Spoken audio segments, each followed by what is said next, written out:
But there have also been very fascinating appropriations. As the university itself has engaged in different sectors with this very tangled and in many senses torturous history,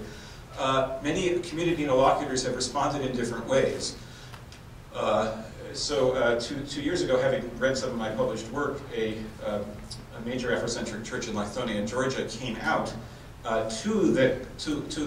Emory College to name Miss Kitty, to sort of reclaim her story. It's widely held in the local Afro-American community that she did not freely refuse manumission in 1844.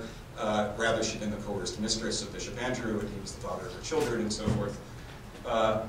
before they rolled off to Selma, Alabama. So this group came and really did a most extraordinary ceremony, marching across the college, across some of the most sacred sites in white, as it were, white historical iconography, reclaiming them.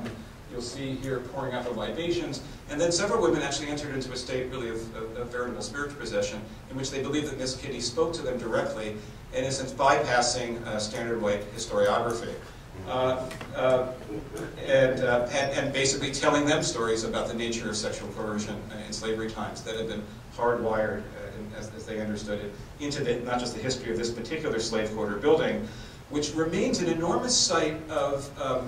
white sentimental memory for many of my former colleagues at Emory and Oxford colleges, members of the Board of Trustees and so forth, who have lovingly given to this site, who see it as a site that should bring us all together, remain baffled, continue to contact a number of us asking why no African-American resident of the city to this day will go inside that space. But of course, for so many African-American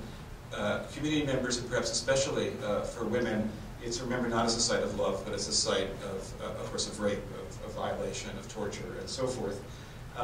And so, even though, I mean, and since I've left Emory, Leslie and her colleagues have generously brought me down to work with the Faculty Pedagogy Seminar many springs, and it's been extraordinary seeing all the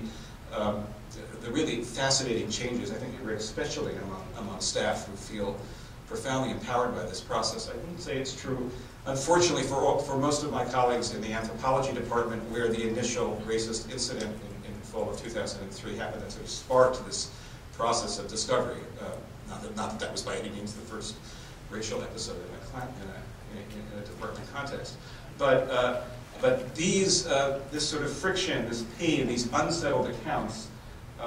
that different parts of the extended community wrestle with in looking at what a college, what a university has been, what its promise has been, and what the dreams embodied in an institution of higher learning continue really to haunt, I would say, the imagination of Emory University and so many other institutions of higher education. Thank you.